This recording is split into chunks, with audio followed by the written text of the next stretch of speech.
Breaking news today 24. Get latest news. Trump wants to pay for tax cuts by repealing Obamacare individual mandate.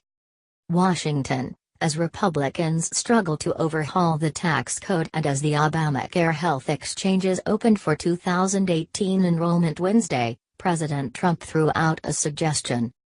Wouldn't it be great to repeal the very unfair and unpopular individual mandate in Obamacare and use those savings for further tax cuts for the middle class, Trump tweeted. The House and Senate should consider ASAP as the process of final approval moves along. Push biggest tax cuts ever.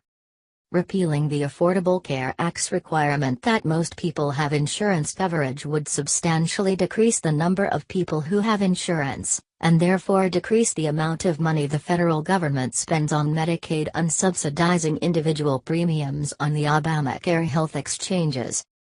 It would increase the amount of money the government spends per capita on those remaining in the exchange, and people who don't qualify for premium subsidies would pay much higher rates.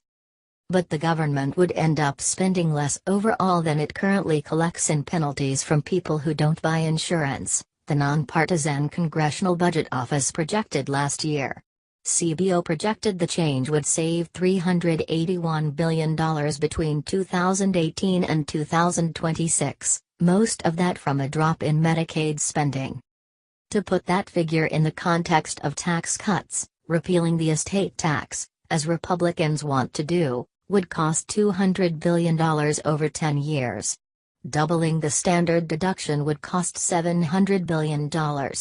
Changing the individual tax rate structure and eliminating the alternative minimum tax would cost $1.7 trillion, according to the Nonpartisan Committee for a Responsible Federal Budget.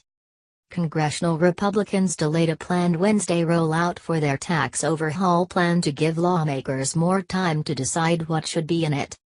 A budget blueprint Republicans passed last month would let them add as much as $1.5 trillion in additional debt through tax cuts. After failing to overhaul the Affordable Care Act, Republicans are under pressure to pass a tax package.